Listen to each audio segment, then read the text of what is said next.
Hello, my fabulous friends. It's so good to see you again. I wasn't sure you'd return after last week when I told you that omitting all animal fats from your diet will reduce your risk of heart attack. But here you are, ready for more. This is the second of 3 videos on dietary options for preventing a heart attack. And today's video is all about fiber. You've heard it over and over again, low fat, high fiber. But as I explained in the last video, most people still do all the wrong things when they attempt to eat a low-fat, high-fiber diet. And that's because you have very little guidance. The food industry does everything possible to deceive you. And there just isn't any good health education out there to empower you with the knowledge you need. So I get down to specifics. I want you to know all the ins and outs of making dietary choices that will meet your goals. So let's talk about fiber. Now, if you're sitting there thinking you already know all about fiber, I'll be happy to wager a bet with you. You're probably going to be shocked out of your gourd with some of what you learned today. So watch this video even if you think you know everything. Remember that long list of risk factors for a heart attack that I presented in video 167? Well, here's the entire list again. And you know that these videos on how to lower your risk or prevent a heart attack focus on those very risk factors. Last week, I told you how to lower your risk factors having to do with lowering the fat in your diet. Today's video is about raising the fiber in your diet.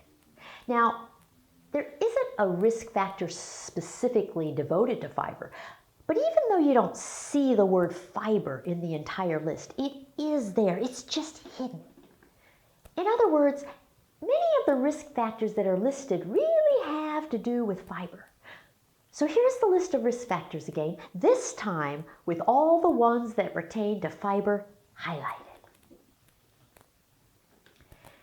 Last week there were only 5 risk factors highlighted in red.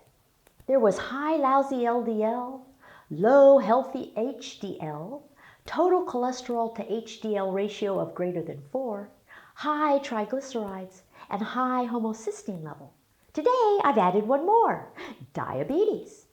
They're all connected to fiber. And the key is that you lower your risk for all these factors by increasing the fiber in your diet. So let's delve into fiber. Now you know I always start at the beginning, so I'll start with the definition of fiber. Fiber is also known as bulk or roughage. By definition, fiber is the structural part of a plant. Here's an analogy. Animals have skeletons. The skeleton is what enables an animal to stand upright. Well, fiber is the skeleton of a plant. Fiber is what enables a plant to grow upright. Now, when you eat meat, do you eat the skeleton? No.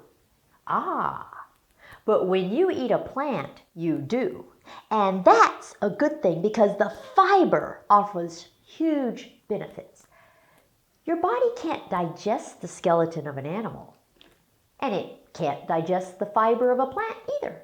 But the fact that you can't digest fiber is the very reason it's so beneficial. One of the biggest problems with fiber is that it's fraught with misconceptions. Most people tend to think of fiber as being important only for purposes of making your bowel movements regular. So fiber is marketed mostly to elderly people. That alone makes young people think they don't need fiber. But everybody needs fiber. And most people need a whole lot more than they get. So I'll teach you what you need to know all about fiber. The first benefit of fiber is that it makes you feel full. Well, if you feel full faster, you're likely to eat a lot less. That's why some people think of fiber as bulk. It is bulk.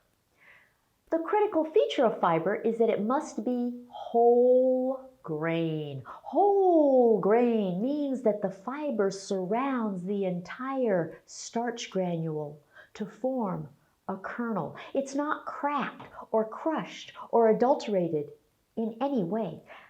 The kernel is tough. It makes your digestive tract grind away, trying to digest it. It's like this. You've seen kernels of corn. This is the stuff you pop to make popcorn. If you ate this, would you digest it? No. It would go through your entire digestive tract whole. It's the whole kernel, the whole grain. So the key to fiber is to always eat the whole grain. And that's because the second benefit of fiber comes from the whole grain. The problem is that the food industry has found every possible way to fool you. They write whole grain on all sorts of foods that do not contain the whole grain. In fact, there are criteria for what they can label whole grain, and not one of them requires that the grain be whole. Foods that list whole grains as the second or third ingredient may have as little as 1% whole grain. So always look at the ingredients. If the very first ingredient is not specifically whole grain, then it is not whole grain. And that brings us to the third benefit of fiber. If it is whole grain, it speeds up the transit time of food traveling through your digestive tract. Remember in the last video tutorial and in video 110 when I taught you about transit time? Transit time is the time it takes food to go from your mouth to your toilet. The faster the transit time, the more that food helps prevent heart attacks. The more fiber you eat, the faster your transit time. That's why companies market fiber to old folks to keep them regular. It makes sense, doesn't it? Now for the fourth benefit of fiber. You already know that you don't digest or absorb fiber, but you do digest and absorb all the other kinds of nutrients you eat. And the place where you absorb everything is in your small intestine. So what happens is that the fiber travels to your small intestine quickly, but instead of staying there to get absorbed like everything else, it travels on to your large intestine. And once it reaches your large intestine, there are no other nutrients around, but there are a bunch of bacteria. Your large intestine contains trillions of them. And when the fiber arrives at your large intestine, the bacteria have a heyday. Now, that may sound like a bad thing, but it isn't. It's a very good thing. Fiber is what your good gut bacteria love, and it's what your bad gut bacteria hate. So the fiber makes the good bacteria proliferate and the bad bacteria disappear. The end result is that you get gas. Now, everybody hates gas, but gas is your friend. Gas is very healthy. You want gas. Think about it. What kinds of foods give you gas? The healthiest ones. Fruit, vegetables, beans, nuts, seeds, they all give you gas. I often say the better your diet, the more you fart. My friends just shake their heads when I say things like that. Okay, so here's the fifth benefit of fiber. It delays the absorption of fat.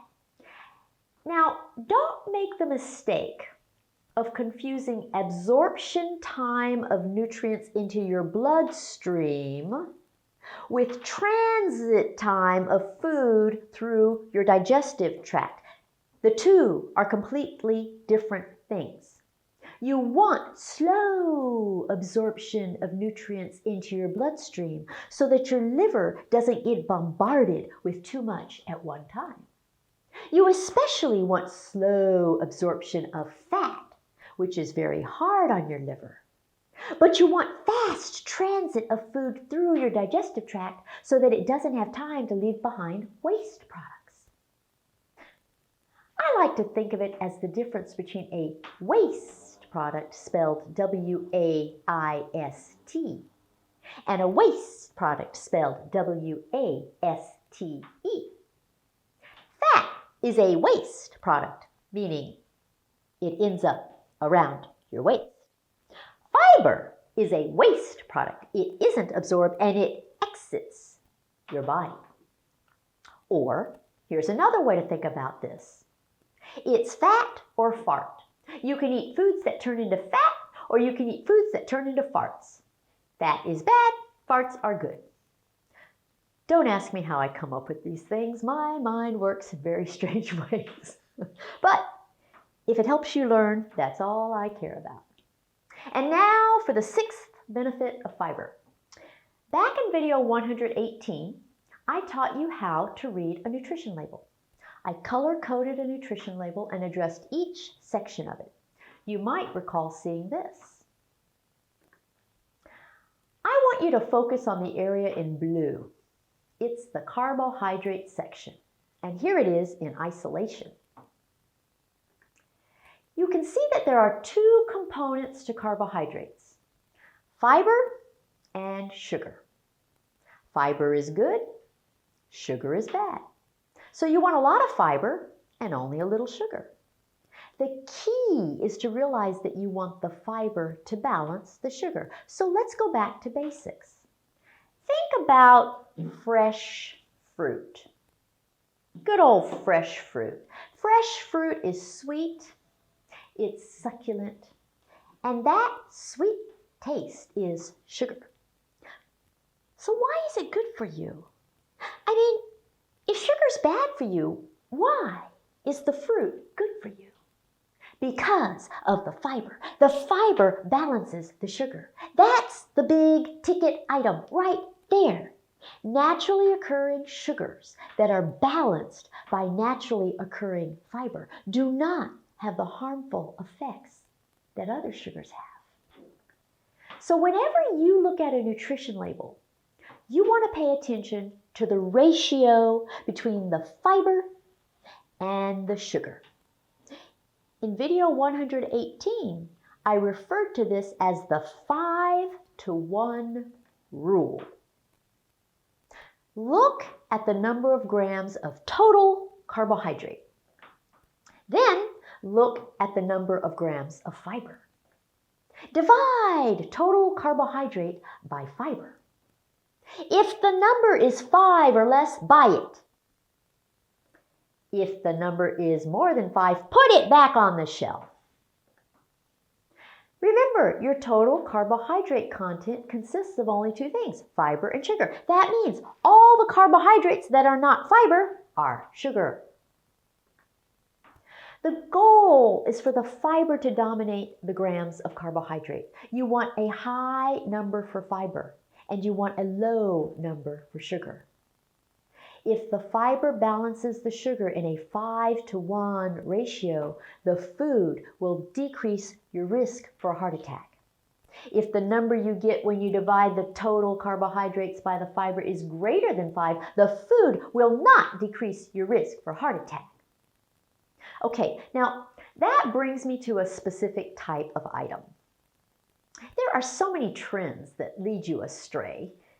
One of them is juicing. There is a craze over juicing. All the people selling juice would have you believe that juicing is healthy.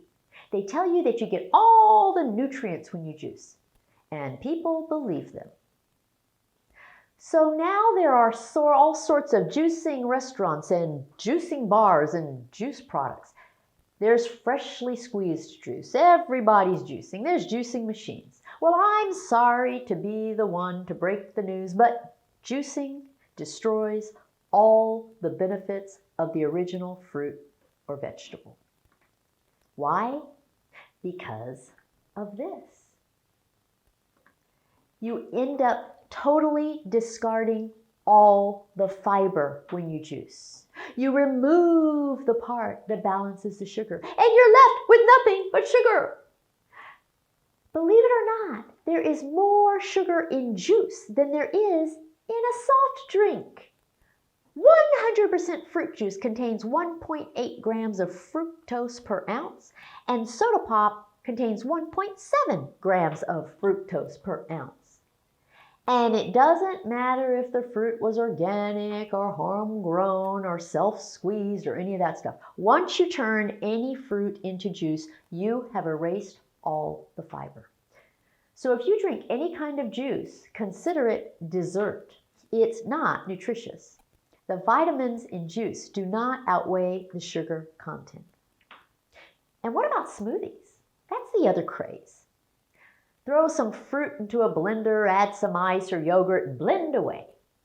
Once again, I hate to be the one to tell you, but smoothies destroy the fiber too.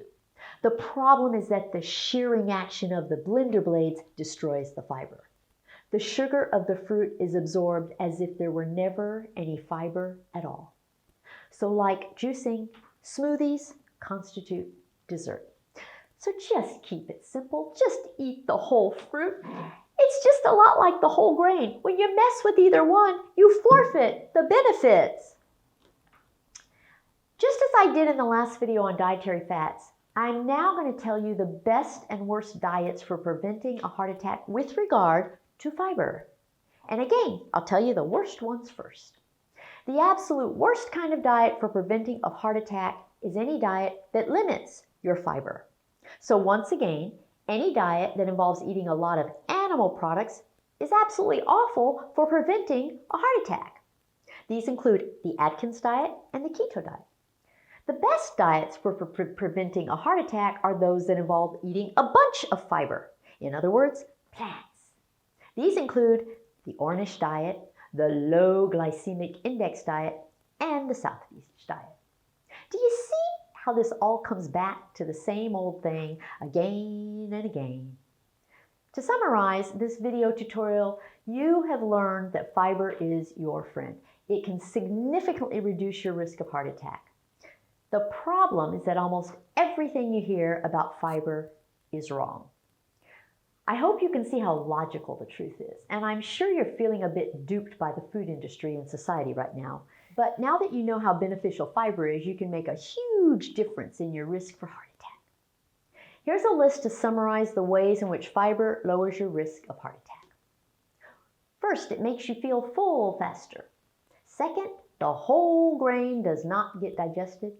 Third, it speeds up the transit time of food traveling through your intestines. Fourth, it increases the beneficial bacteria in your gut. Fifth, it delays the absorption of fat. And sixth, it balances the sugar in fruits and vegetables. So there you have it. Tune in next week when I'll address lowering your sugar in order to prevent a heart attack. If you need individual help with this or anything else, schedule a one-on-one consultation with me at menopausetailor.me. I'll spend quality time with you, tailor everything to you, and help you make the best management choices for your personal situation. Other than that, be sure to subscribe, follow me, and tune in next week. Bye!